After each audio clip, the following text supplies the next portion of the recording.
Guys, so we just got a great tip from a customer that we're missing a video that explains what to do if you notice low water pressure after your UC-200 under-counter water filter installation. There's a few different things that might cause these symptoms. First might be a side sprayer attachment. Sounds kind of funny, but when you drain the water lines underneath the sink, this side sprayer attachment is going to be filled, the line that it runs underneath is going to be filled with air. And when you have water that's trying to flow up and out of your sink past a line that's filled with air, that can cause what's called an airlock in plumbing, where it'll actually prevent water flow from coming out of the faucet. At least, not very much water flow, or in some cases not at all. So if you have a side sprayer attachment and you notice low water pressure after your UC-200 installation, that's probably the culprit. You just take out the side sprayer and you turn the faucet to hot and cold. If you have two taps, turn hot and cold on and off, while you also turn the sprayer on and off. Try and engage it, and eventually the lock's going to break, water's going to start to flow out of your side sprayer. You'll get rid of that air and you'll have normal water flow under the sink. Should just take a minute or two of that process. If you don't have a side sprayer and you notice low water pressure following a UC-200 installation, it may be that the aerator screen is clogged.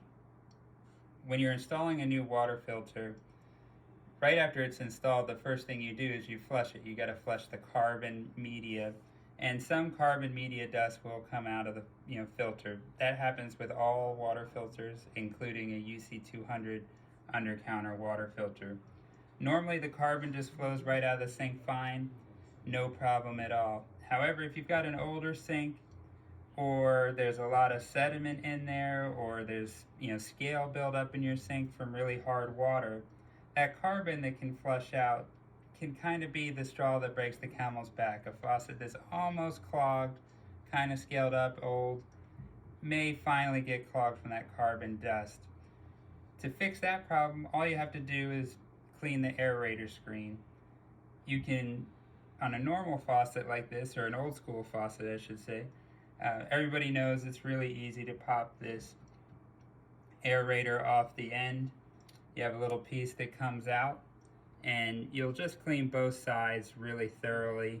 Make sure you give it a good scrub. If you notice it's light color buildup, or what we call lime scale or hard water, mineral buildup, it'll be light, tan colored, white colored buildup. It's kind of hard and difficult to remove. You can soak this aerator in some vinegar. The vinegar will dissolve that rock hard mineral buildup and help you easily scrub it off. Just sit it in there a couple hours, should be good to go. And then you just screw it back on, you're all set. Another really tricky one is, a lot of people, I would say even the majority now, have these really nice pull-out faucets. Well, if you look at these, there's no aerator screen that you can easily pop out. Most of these faucets actually hide the aerator screen behind it. It's still easily cleaned, but it's not intuitive that it's there, so it's good for us to cover it. And where you'll normally find the aerator screen is located between where this hose connects to the back of what's called the wand, or the spout here. This cable right here isn't attached to anything, so it can fall back in the faucet after you disconnect it.